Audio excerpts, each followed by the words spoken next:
and gentlemen, good day and welcome to the Q1 and FY'25 earnings conference call of E2E Networks Limited hosted by FY'25 Advisors.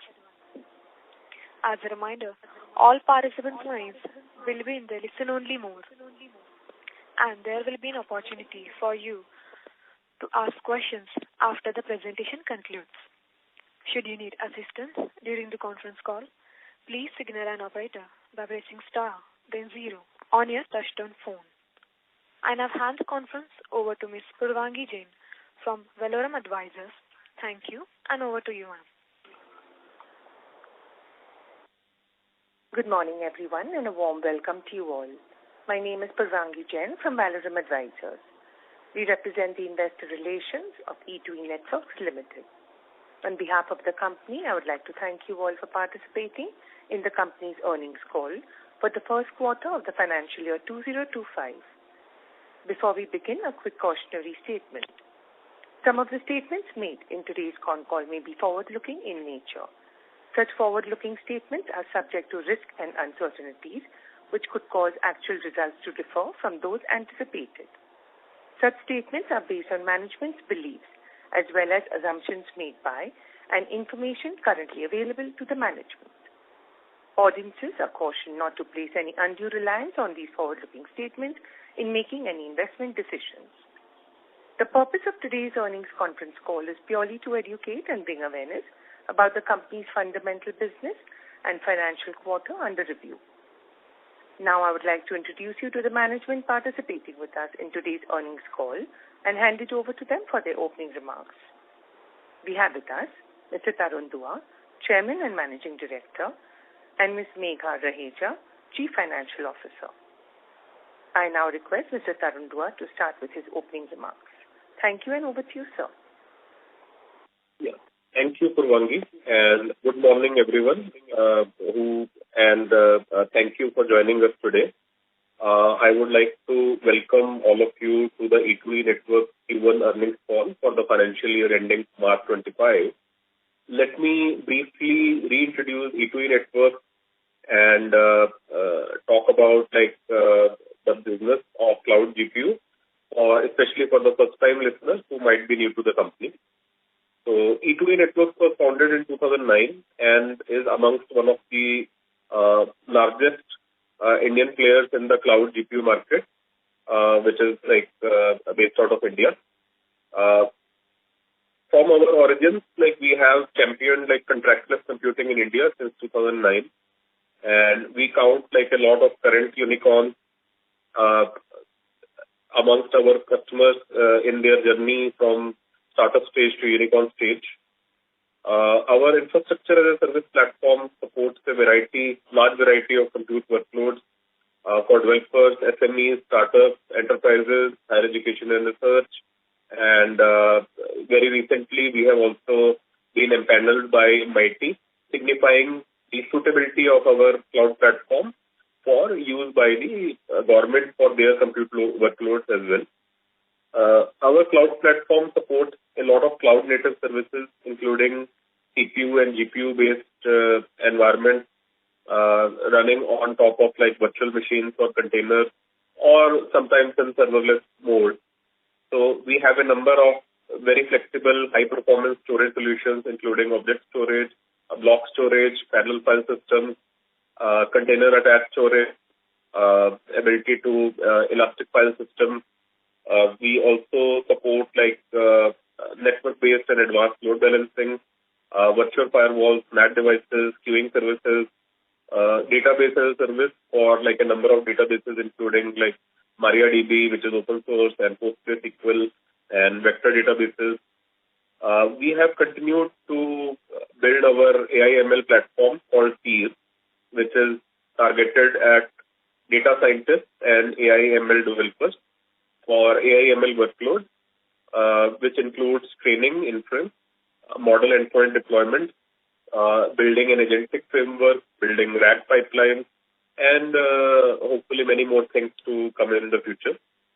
So our entire platform is accessible online via myaccount.e2enetworks.com, via API services, via as a Terraform provider in the form of like command line tools that can be used by the developers and DevOps and data scientists to run any kind of workload, very similar to the way workloads run on any of the major hyperscalers today. So as of today, like majority of the workloads that we service now belong in the AI/ML domain and majorly work on the cloud GPU infrastructure that like we have built since 2018-19 onwards. Globally, cloud GPU has become like one of the most transformational technology opportunities for the coming next decade. And the value creation, which is envisaged by running AI/ML workloads on top of cloud GPU, seems to be like at a global level being measured in like trillions of dollars. Now, as an early mover into AI/ML cloud GPU and having built our own cloud platform from the scratch, like we see a very substantial opportunity in front of E2E network, and we are very focused on delivering like excellent value for money for our customers while delivering the latest generation of cloud features that our customers have come to expect from cloud platforms, which includes like basically the ability to run like some 25 different microservices and a lot of like back-end delivery of services, which gets wrapped around in terms of like being able to deliver these services with security and compliance features. Now in the past 1 year or so, like there has been a talk of like very substantial timelines lasting over a few months to more than a year for the delivery of hardware. Now, what we see today is that like the worst of the scarcity is now behind us. So we should be able to kind of like plan our hardware runs for much shorter periods now compared to what we did in the past, like when there was a lot of scarcity. So we continue to build our cloud platform features using a very strong software engineering team, and we hope to kind of like continue to remain the first choice for India and like many other countries, hopefully outside India, for their cloud GPU workloads. And we kind of like continue building our platform based on the feedback on like, okay, what are the new features required? What are the gaps in the current features? And this productization where like we continue to learn and continue to incorporate the features and bug fixes is what generates the long-term value and differentiation for us as people get more and more used to our platform and they have come to expect like reliability, performance, and the kind of features that helps them kind of like do the activities they are trying to do, run the workloads they're trying to run far more easily on our platform compared to other platforms. So that derives like long-term value for us. Now, we continue talking about like GPU-driven computing. Now, how exactly is it different from, say, CPU-driven computing? So in the CPU world, like what we see today is that like at a very reasonable price point, like the number of physical CPU cores which are delivered within a single server are of the order of like about say 144 or let's say round it off to let's say 150. And typically you put like two physical CPU dies inside like one server. So which means that we are talking about like something like 300 cores. Now, compared to that, like a typical GPU server, it costs 10x, occupies maybe about 2x the amount of space, consumes about 10x the amount of power, and depending on the kind of workload. So we'll talk about the kind of workloads that GPUs primarily focus on, which are majorly highly parallel workloads compared to CPU, which is working on more rule-driven workloads.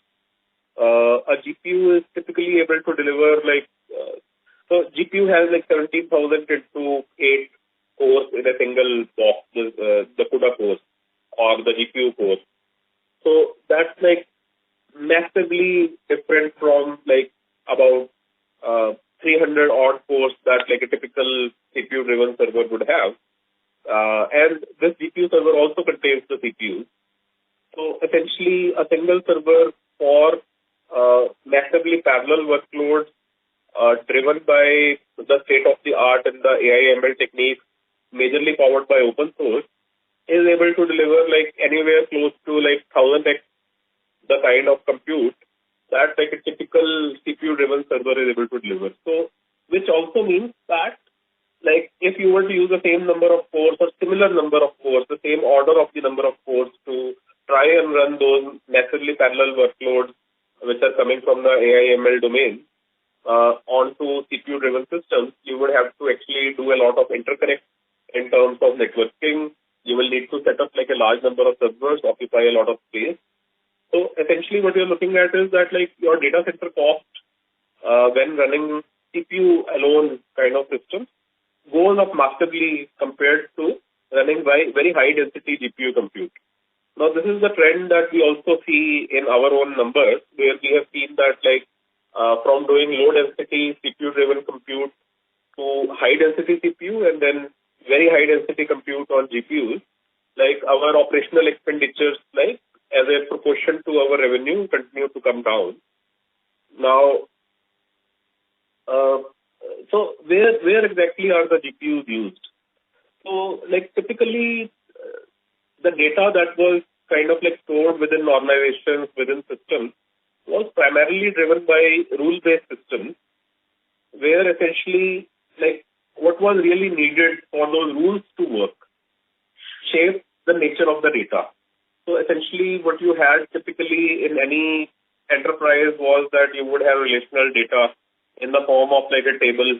Typically a single table would have like say 500 columns, and then there would be entity relationships between this table and other tables, and the other tables would also have their own 500 columns, and then millions of rows or billions of rows of services. And then typically what would happen in a typical enterprise would be that these 500 tables interconnected to each other, each with 500 columns or maybe at least hundreds of columns, where each of the columns denotes like very specific amount of data, which could be typically be denoted by just a true false, maybe just a bunch of numbers up to 10, and denotes like a flag, denotes like a very small piece of information, all connected together, would constitute like a data diagram for like an enterprise software team, which would actually print it out on very large printers, cover up their wall of their dev center, and typically like people would be like looking at that and writing like a lot of software, rule-driven software to kind of like manipulate data going into this very complicated database-driven system to follow certain set of rules that have evolved over like organizations which have worked for like decades altogether. So the complexity would keep on adding up. You would keep adding exceptions. You would keep adding like a lot of rules to the system. And the CPUs were really up to the task of kind of like working in this environment and delivering like a lot of outcomes. Now, all said and done, like with these rule-driven systems, like essentially the organizations were really doing kind of like great job of like automation. But on the other hand, like if you look at like most of organizations' capabilities still belonged in the people, who would have their own set of mental rules which could not really be translated into like computer-driven rules. So, which is why we said that, okay, there is a computer exception that needs to be handled, then you need a human in the loop. So, human in the loop was doing 91% of the work, automation was doing probably only 5% of the work, and the organizations were working like reasonably okay. Now, with GPU and AI/ML techniques becoming like very, very modern, so what has happened is that like we have reached an inflection point of the amount of compute available for doing massively parallel operations, which can process a lot of probabilities in terms of like deriving inferences very similar to the way in which the human brain works. So you can call these things like models and artifacts, which essentially contain like a lot of like probabilistic rules, which kind of like run on, and an organization typically like which was only storing 5% of the rule-driven data can now actually afford to pass through this remaining 95% of the data through these GPU servers running state-of-the-art open source software models or the AI models, and kind of like start storing the knowledge derived from the passage of this data through these foundational models to kind of like get fine-tuned to deliver like inferences which are particular to one particular organization or one particular system in a way that it is more probabilistic, not rule-driven, so which is like slightly more human-driven. And essentially what we are saying is that like data itself is generating the rules for these AI systems. Now, what's the opportunity for India? Like we are talking about like something really sophisticated. We are talking about leapfrog technology. Now, India didn't have the wired broadband. Like we leapfrogged into the 4G and the 5G world. And what that has resulted is that like as we are 20% of world's population, we generate 20% of world's data. Now, the opportunity in compute lies in the fact that like India only has 2% of the world's compute capacity in terms of the amount of power which is consumed by our compute and the amount of compute systems we have running in our data centers. So which means that like about 10x the amount of compute still needs to be kind of like designed and delivered for Indian organizations, which has the capability to process like almost like 10x more data than we are currently processing. So if we are processing only like, so out of the 20% of world's data, like if we only have 2% of world's compute, so there is a gap between the amount of data we have and the amount of compute we require to process it. So which kind of like presents like the opportunity to leapfrog directly into the GPU sector, which requires a very different set of capabilities compared to what the CPU-centric world required. So this is the biggest opportunity that like we are trying to pursue in terms of like kind of like helping India leapfrog from GPU world to the CPU world. Now, so what has happened? Like, so the whole world has obviously realized this. Like, there are obviously developed countries which move far ahead in advance of what happens in India. And the broad trend we have seen in terms of shift in the computing has been that, like, earlier the cost of compute compared to the revenue of an organization typically was low enough that people wanted software capable of doing everything from everything without worrying about the cost. So there was a broad trend of all the compute getting concentrated with very large hyperscalers. So who charged a lot for their compute because they were delivering the software capabilities of being able to service every single geography, every single workload from $5 to $500 million per month. And the R&D cost of like doing every single workload in the world for every single industry, every single organization required like a lot of customization.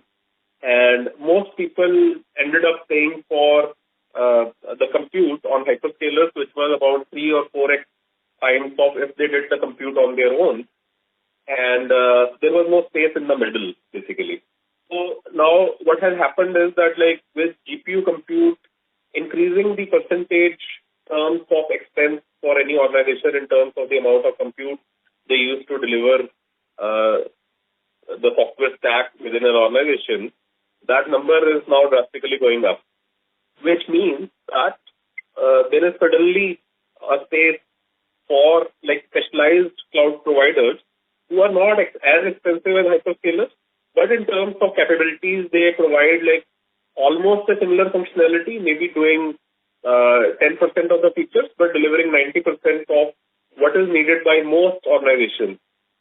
So we are one such organization in India, and some of the organizations in the US have now shown that like it is possible to build like very large scale multi-billion dollar businesses in competition with the hyperscalers if you deliver like certain set of services in a fashion which is very similar to them and kind of like adds value in terms of like not having to do 80 or 100 or 200 different activities that a typical IT department of a very large organization used to do.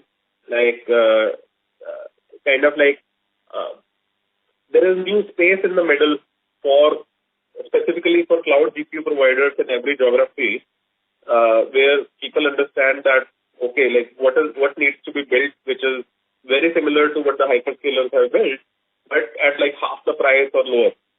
And since like there is a massive amount of like money going into the GPU compute compared to what was going into the CPU compute, where like I think like you were talking about like cloud as a couple of $100 billion worth of business. Now we are already talking about like GPU cloud as like something like adding like so to the overall business of the cloud. So which means that this has to come from the pockets of enterprises and organizations. Now the advantage of like having specific cloud GPU kind of compute players is that like they can deliver this cost advantage very similar to the way they were delivering in the CPU world. Now, what was not proven in the market was that in the CPU world, like we didn't see like very huge examples of like very large businesses built in a short span of time. Now, in the cloud GPU world in the US and in many other countries, we are already seeing like specialized cloud GPU providers growing very big, very fast on the back of this new demand coming in for GPU-driven computing. So that is the category in which your company operates. And now I would like to hand over our call to our CFO, Megha, who will briefly touch upon the financial and operational heights of the quarter under review. Over to you, Megha. Thank you, Tarun, and good morning, everyone. Let me first start by giving you some of the key financial highlights. I will summarize the performance for Q1 FY'25. For Q1 FY'25, the revenue from operations stood at around 417 billion, which witnessed a substantial growth of 112% on year-on-year basis. EBITDA for the quarter is 274 million, which further provides a growth of around 168% on year-on-year basis. EBITDA margin for the quarter is 66.34%, which demonstrates a growth of 1403 bps year-on-year. PAT is reported at 101 million, which demonstrates growth of 44% year-on-year basis. PAT margin for June quarter is 24.46% and diluted EPS is 6.75 for the quarter, which is around 41.8 or 42% year-on-year increase. If we do a quick comparison from last quarter, that is March, we have witnessed revenue growth of around 40% on quarter-on-quarter basis, from 296 million to 417 million in the current quarter. EBITDA for the quarter is 274 million, which shows a growth of 79% on quarter-on-quarter basis, and we have reported a net profit of 101 billion. That concludes the update for the quarter, and we can now open the floor for question and answer session. Thank you very much. We will now begin the question and answer session. Anyone who wishes to ask a question may press star and 1 on their touchtone telephone. If you wish to withdraw yourself from the question queue, you may press star and 2. Participants are requested to use handset while asking a question. Ladies and gentlemen, we will wait for a moment while the question queue assembles.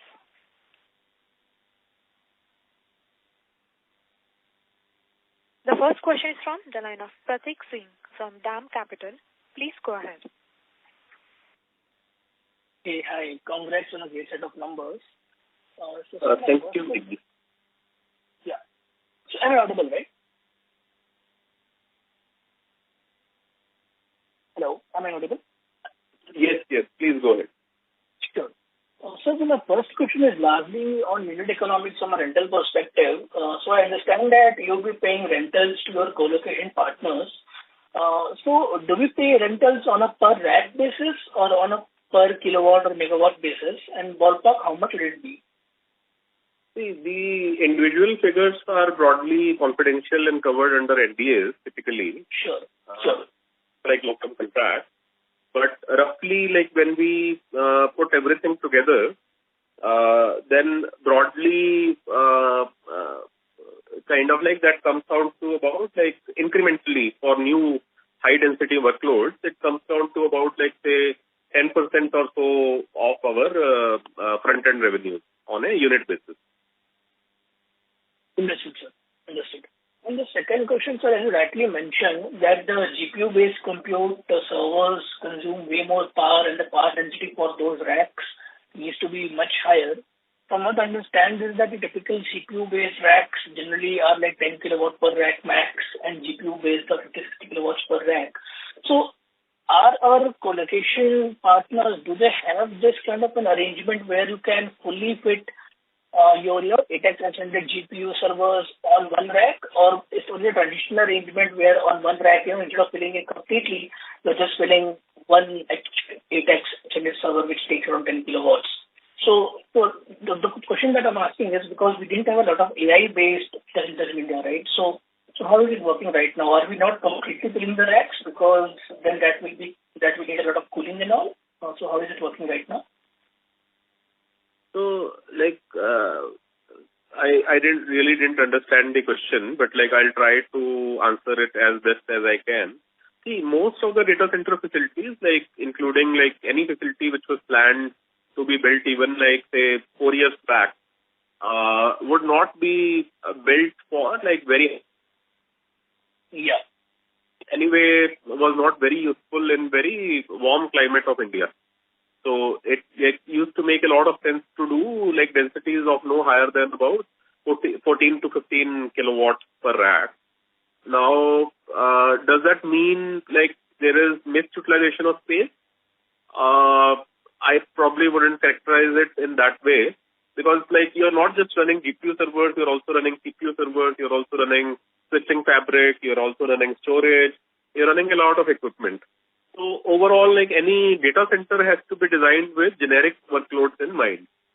Now, is it still able to run the GPU servers? The answer is yes. Like most of the data centers today, at least have like ability to run like the GPU servers without like any overall significant difference in the cost compared to a very high density data center. Understood, sir. And the cooling requirements and all, the cooling facilities don't need to be changed. They are as it is as they were earlier. Not for another 1 or 2 generations. Sure. And I think like high density compute like that of the kind we are looking at like is still about like a year and a half to 2 years away. Great, understood. And so my last question is largely on H200, which is now being launched. Would we be moving to them, or we think that H100 for now is enough sufficient for most workloads that we are seeing right now?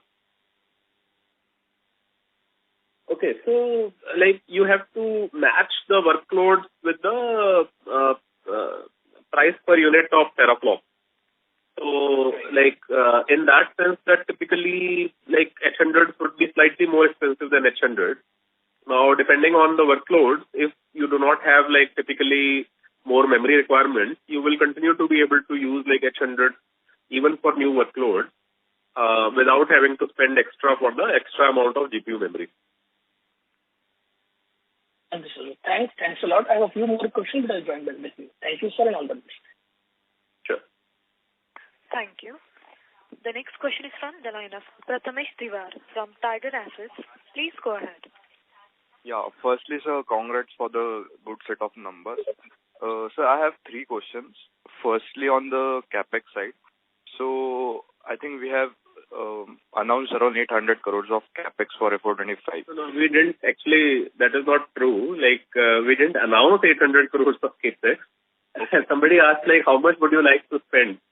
So my answer was that like in an ideal world, if we had the money, we would like to spend that much. So So yeah, so there was no announcement from our side as such that like we will do 800 crores of CapEx. It might end up that like we end up doing that much, but like let's not call it an announcement. So anyway, so that's the first question, I guess. Yeah. So, sir, let's say you're going to do, but some amount of capex is expected, right? So for this year. So just wanted to know how it's going to be funded. See, broadly, it's going to be a mix of like vendor financing, debt, and internal accruals, and potentially some amount of equity raise. Okay. So, sir, any figure you'd like to give on the capex side for FY'25, looking at the economic scenario? Sorry, I didn't understand. Like you said, 800 crores capex is not fixed as of now. So, any figure you'd like to give? It could be more, it could be less. Like, I mean, like, so we are very, very flexible. So this is no longer the environment where you had to wait for hardware for like 6 months. So you had to like really plan ahead. We used to do a lot of just in time in the past. And the planning cycle for us, like we can drastically shorten it to like about 6 to 8 weeks as opposed to having like a 6 month or 12 month kind of planning cycle now. Okay. And so second question is on the MRR side. So I think you have told like you will do MRR of around 14 to 16 crores for FY'25, if I'm not wrong. So if we see in Q1, I think we have done MRR of around 13.5 CR. So how are we looking at coming quarters? Will coming quarters be more like towards 15, 16, or what's the number you'd like to give? I wouldn't like to give any number. Like we are never in a habit of giving any guidance for next quarter or next to next quarter. Like so, we are talking about like next 3 quarters. So we'll simply have to wait and see. Okay. Okay. Also, I would like to correct you that like the MRR for June is not 13.5. The MRR for June is about 14.5. Okay. Okay, sir. I think that's it from my side. Thank you. Thank you. Thank you. The next question is from the line of Pratik Chaudhary from Samarthya Capital. Please go ahead. Sir, am I audible? Yes, Pratik. Can you speak a bit louder? Yeah. Is it better now? Slightly better. Just for the as you said that June MRR is roughly 14.5 crores. Does that largely mean full utilization of the 450 AI H100 units that you have? I would say about about 90-95% utilization for that MRR. So we still have like additional inventory available. So to the extent that like this is about at about 90-95% of the utilization.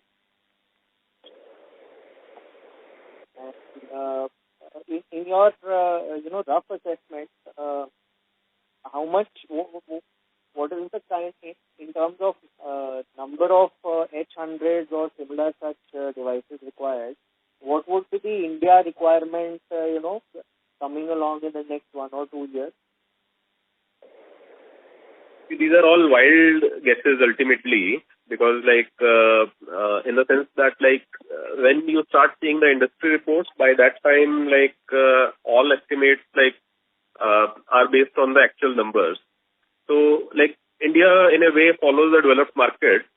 So we are very, very hopeful that like what we are seeing in the developed markets, like India will also see that. Like, and especially true because the gap in India in terms of processing capability is far higher. Like, I think like you can't predict like what will happen like in a quarter or what will happen in 2 years, but like we are very, very hopeful of a very bright future for cloud GPU industry in India based on the fact that what we are seeing in the developed markets today. And are we also in a position to target international markets in a significant way? And is that already happening for the current GPUs? Yes. That is already happening. So in the sense that this is a business of solving problems. So like we are already seeing like some level of traction outside India as well. What roughly what percentage of your AI GPUs would be deployed for overseas customers?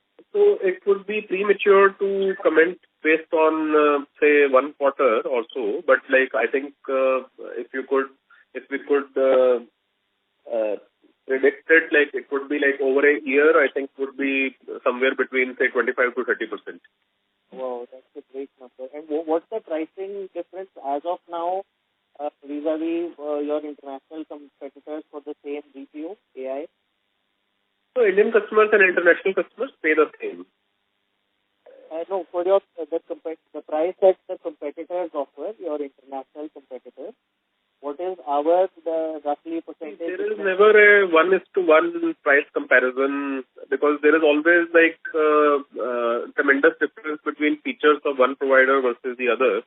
So there would always be providers who charge like almost like 5x of what we charge. There would always be providers who charge like maybe even 25-30% less than what we charge.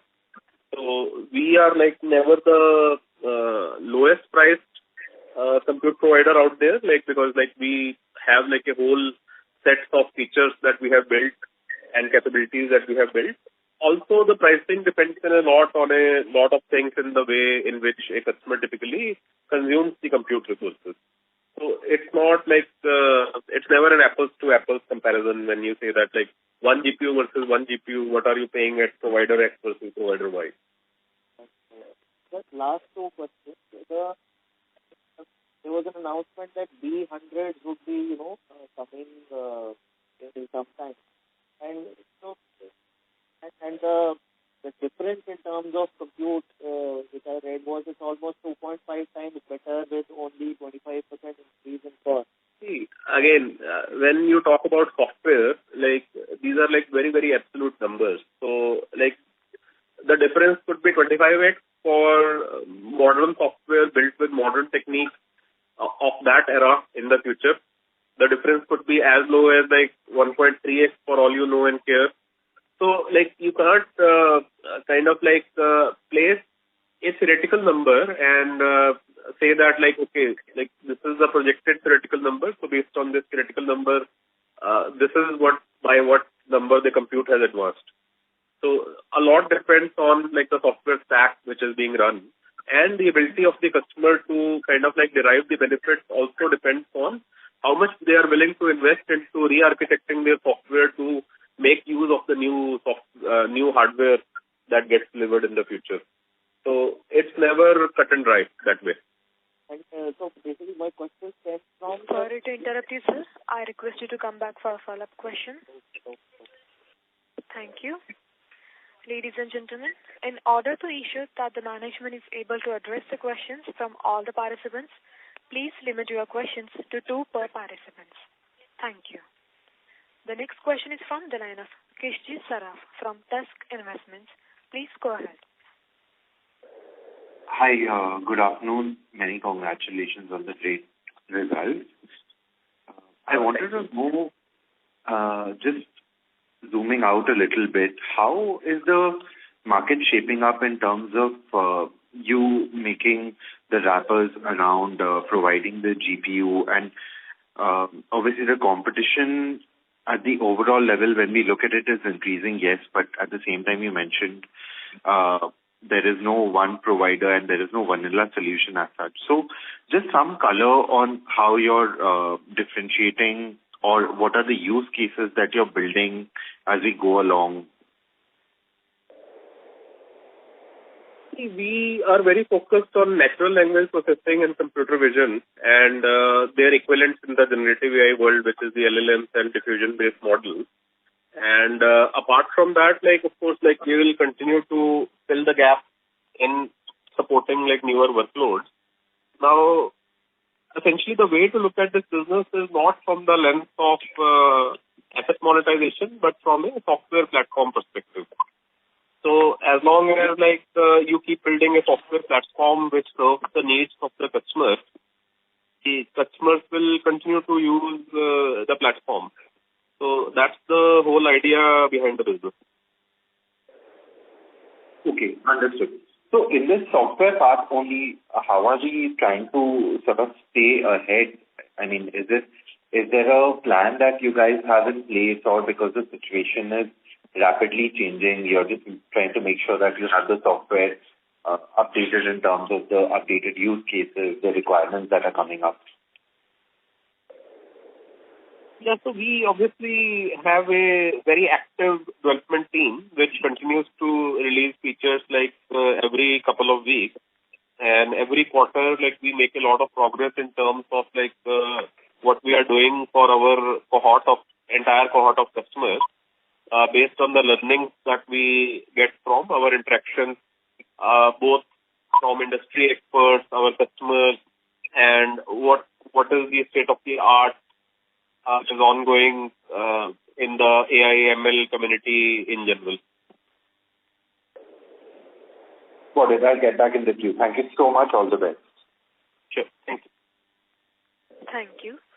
The next follow-up question is from the line of Pratik Chaudhary from Samarthya Capital. Please go ahead. Were there any one-offs in our quarter one results? Sorry, I didn't get your question. Were there any expenses that we capitalized in Q1 FY'25?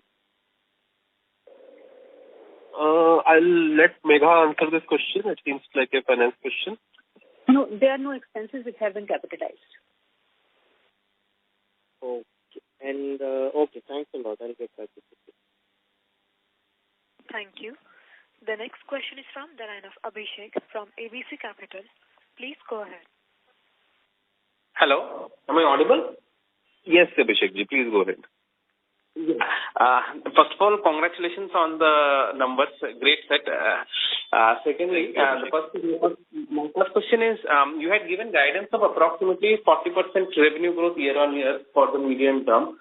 So in this year, will you be doing any upward guidance? Will you upward it, the guidance? Like I said, that like we don't usually give any guidance.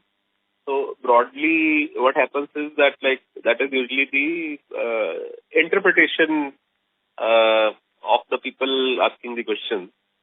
So in an ideal world, like you don't know what is going to happen, like in the next quarter and next to next quarter. Like so, like the cloud business, like obviously is not a business of consistency at like very small scale.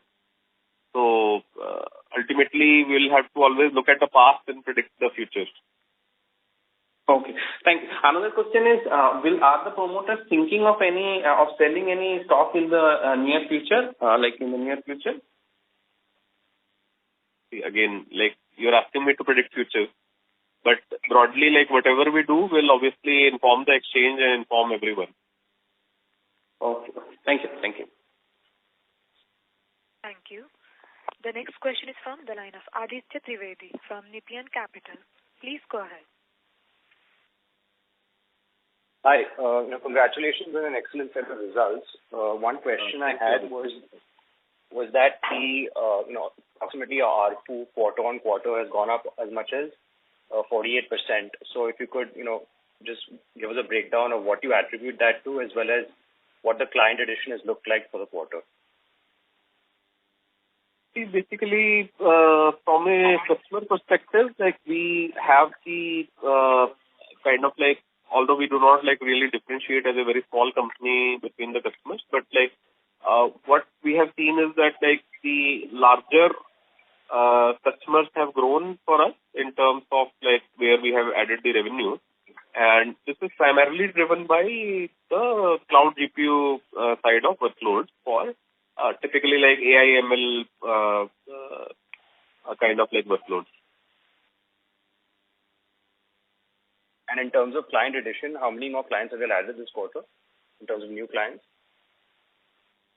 So we don't really like kind of like in the new cloud GPU world, like we're basically like we don't really count the customer addition, but like the amount of workloads we have added. Because we have moved away from the era of like trying to collect a lot of like small customers. So we are moving towards like kind of like higher ARPU customers. So like broadly in terms of your numbers, I don't think we have seen any significant addition in terms of the overall expansion of the overall number of customers that we have. But what we have seen is that the new logos on the top end of the revenue, like they have increased. And also in terms of customer concentration and revenue, what percentage of your top 10 customers would you attribute to the current revenues? See, this is again like a dynamic number. Like in this quarter, probably the concentration would be higher than usual. So top 10 customers might have gone up by all the way compared to previous quarters to say 45-50%. On the other hand, like this is a number that should be looked at in retrospective at the end of the year rather than on a single quarter basis, because like the cloud GPU workloads are typically like bursty workloads where a single customer might come up with like a short burst of like large amount of compute usage, and next quarter that customer might be kind of like significantly lower than this quarter.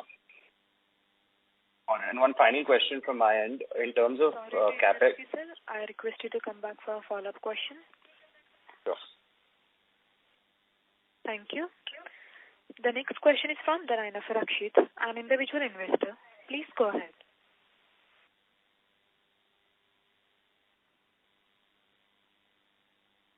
Yeah, am I audible? Yes, sir.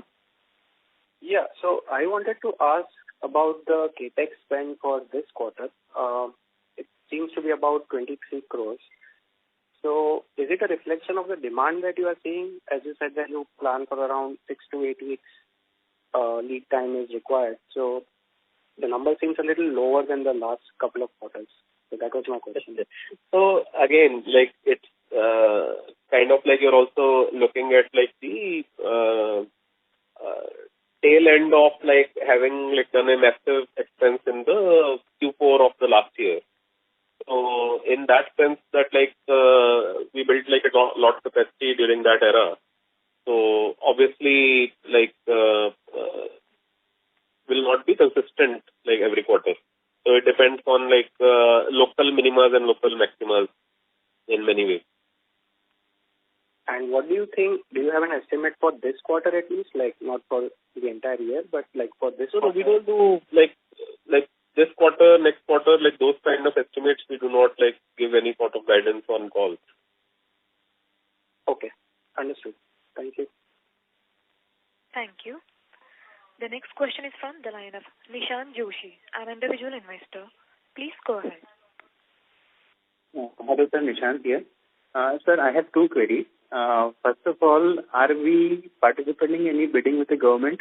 Because as we have been enrolled with the NATI. Currently, we are not participating in any bidding with the government. So we look at like the government business in three different ways. So one is like where we want to support our MSME partners who typically kind of like generate business from the GEM portal.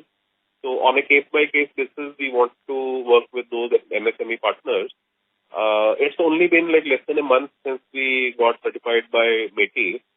So like it's very, very early to say like what sort of business we will be able to generate over there. Now the second part is where we will start evaluating like where there is a very good match between our and those kind of workloads when they come about in form of like requirements from the government, where like we are a good match in terms of size and capability.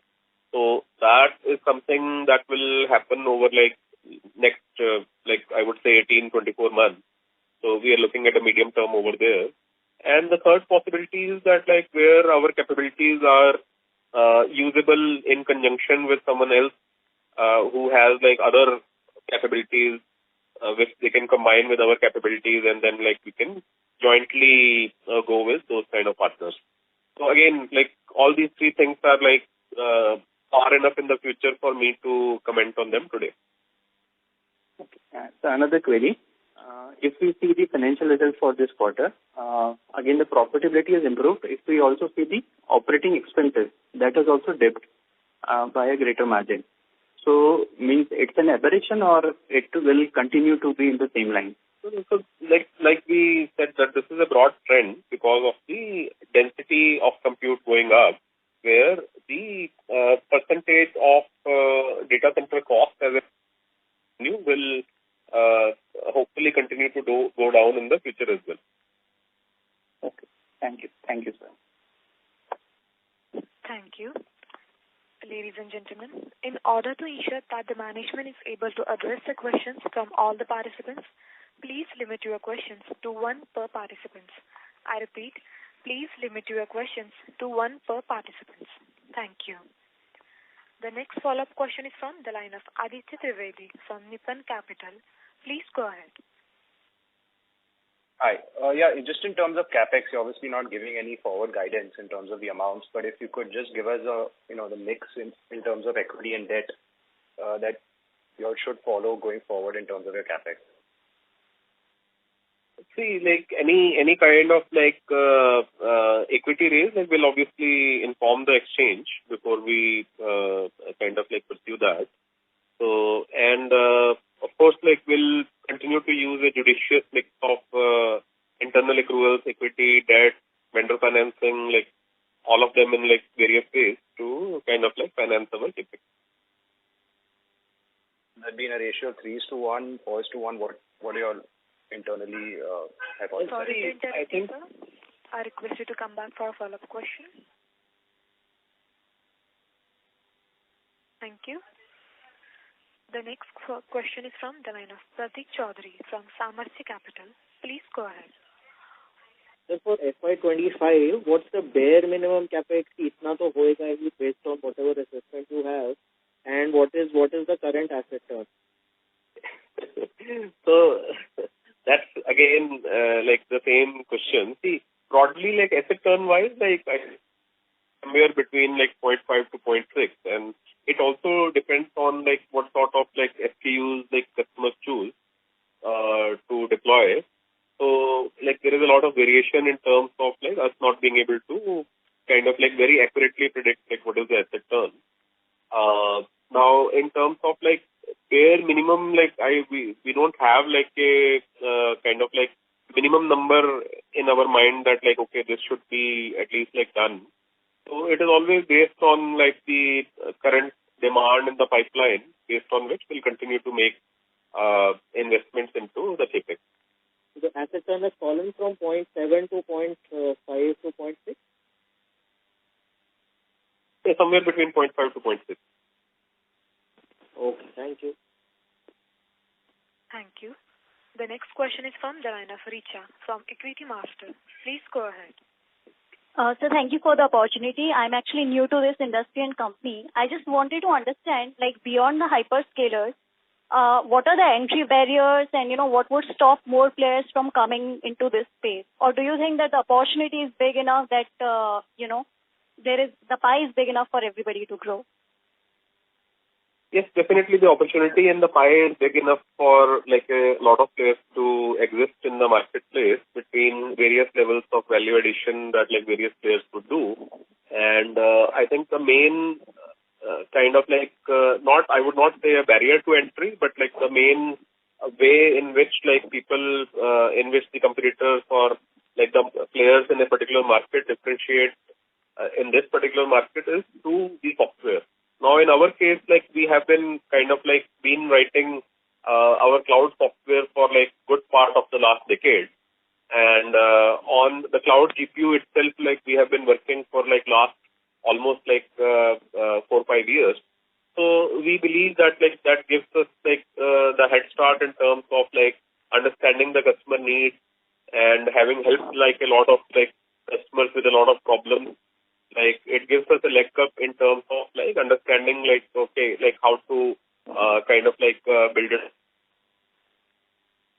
So would it need a lot of client servicing or engaging with client, or in that sense, would it require some kind of skill? This is a product business. So it doesn't mean a lot of client servicing. So this is ultimately not a services business which is dependent on the number of people, but it's a product business which depends and relies on the capabilities of of an engineering team which works in tandem. So where is trying to understand from the customer that, okay, what is it that they are trying to achieve? And obviously, one part is to build a solution based on the current technologies and the solutions that we have, and then continue to help the business identify all those gaps, and then fill up those gaps in terms of build out of new features and new software and kind of like new integration. Okay. And so my second question is that, I request you back for a follow-up question. Sure. Thank you. The next question is from the line of Kishjit Saraf from Tusk Investments. Please go ahead. Thank you. So, Tarun, just to get a sense of your overall vision for E2E now, obviously we have the GPU offerings and we have the software around. So, do you plan to keep evolving the software around the increased hardware requirements that come up? Is that something, when we think of E2E 5 years, 7 years down the line, is this something which you'll be continue doing, or do you have sort of another... Product development is like a continuous process, because like the cloud world, and especially like a rapidly evolving field like AI, ML, like changes and constantly evolve. So which means that the software that we do will have to constantly evolve. So that is something that is not going to change. And then like obviously to kind of like solve like adjacency of the problems that we are solving today, like we kind of like continue to build more features. So for example, if let's say there are X number of customers in a market, and today our software is able to service like say Y percentage of those, obviously you keep pushing the envelope from Y to X, and also to figure out like in adjacent countries or adjacent geographies or any other adjacency, that whether how you can easily expand into another market by building new software. So like we are big believers in that, and like we will continue to do that. Okay. And in terms of vertical specific softwares, are you planning to go deeper in on specific verticals? How is the plan there? So obviously there are about like 40-50 different paths. Like so, the number of workloads that can be using AI ML in different ways, and the foundational technologies needed for those is like a very large set of software. So we'll continue to kind of like evolve our software game into all those areas. Okay, understood. Thank you so much again. Thank you. The next question is from the line of Hardik Satya, an individual investor. Please go ahead. Yeah, congratulations, Tarun, on the stellar set of numbers. Yeah, thanks, So my question is related to the capex that we did last year of 185 crores approximately. What is the status of deployment? Have we done the deployment completely up to April, or was it done up to March or up to May, so that we can get some MRR clarity? See, broadly, the entire deployment was done by, I think, like somewhere around end of March or maybe first week of April. So almost all of that is done. Deployment means that like it is available on our cloud for the customers to be able to use. Correct. And in terms of MRR conversion, like the overall inventory that we acquired, including this, as of today, like from that inventory, we have utilized about like say, including all the other inventory, like we utilized like overall like about like 90% plus of the inventory. Yeah. So given a 90% utilization, and in the near future, do you see... We have also mentioned in our presentation that like we are already in the process of acquiring another 256 H100s, which would go live in this quarter. Okay. So given the forecast for the near term, if money or funding was not a problem or a challenge, what would ideally be the demand that you are foreseeing? So would it be to the quantum of 800,000 or maybe 2,000 crore also? So that results in like people misquoting me as like a formal announcement that okay, this is what these guys. No, I would not take it as an announcement. I'll not take that bait this time, and I will say that let's wait and watch. We'll keep everyone informed of our plans as they get formalized, and we'll. But I can take that much that you are seeing a good future ahead, and there is a significant demand, is what I can take from your reply. Yeah. So over a medium term, long term, over next decade, I think GPU driven computing is the new in thing, which is very transformational for entire industries and potentially for seeing new industries where we have not even seen till now. So we are very gung-ho on AI, ML and GPU-driven computing world. Yeah, and also on the fact that government is pushing for having the data centers in India and keeping the data within the boundaries of India. What kind of opportunity do you see in those segment? I think that's an evolving trend. So that helps us, but it's not quantifiable to what extent that helps us. So, but we do see some effects of that, where we are now seeing a trend of more and more Indian companies recognizing the need to work with Indian vendors. So whether it becomes a huge snowball, we don't know as of yet, but we are seeing green shoots of that behavior, that as an Indian company, we are more comfortable dealing with an Indian company rather than companies from outside India. So can we attribute meaty empanelment to Sorry that? to interrupt you, sir. I request you to come back for follow-up questions. Thank you. The next question is from the line of Aman, an individual investor. Please go ahead. Yeah. Hello. Am I audible, sir? Yes, you are audible. Sir, my question is, what is our USP over if we are in a competition with the largest player or emerging domestic player? Somewhere what we see the competition that makes us different from the competitor, which is infrastructure heavy player, and what add-ons we provide in terms of cloud services to our clients. So there is a long list of cloud services that we have been providing from last many years. And typically what happens with software usage is that software is a habit. So whether it's a larger player with a bigger piece of software, whether it is a player which is more infra heavy, less software, ultimately the differentiator would become the stickiness of the software that we eventually produce with the help of understanding from our customers that we build from our customers. So ultimately the differentiator is going to be the software platform that we are building. So are you trying to convince me that we are I'm not trying to convince you of anything. No. Are we at better stage? I only want to convince our customers to use our product. I don't need to convince anyone else. No. I just wanted to tell that, or I am suggesting, that what I am understanding, that we are at a better stage in cloud services software from the what you are telling. We initially launched our very first versions of the software way back in I think almost 8 to 10 years back. So obviously our software has seen thousands of customers running their production on that. And of course, we have faced a lot of issues and feature requests which we have solved for. So that gives our software definitely a lot more maturity than many of our competitors. Okay. Thank you, sir. Thank you. The next question is from the line of Gurubaksh Singh, an individual investor. Please go ahead. Thanks for the opportunity.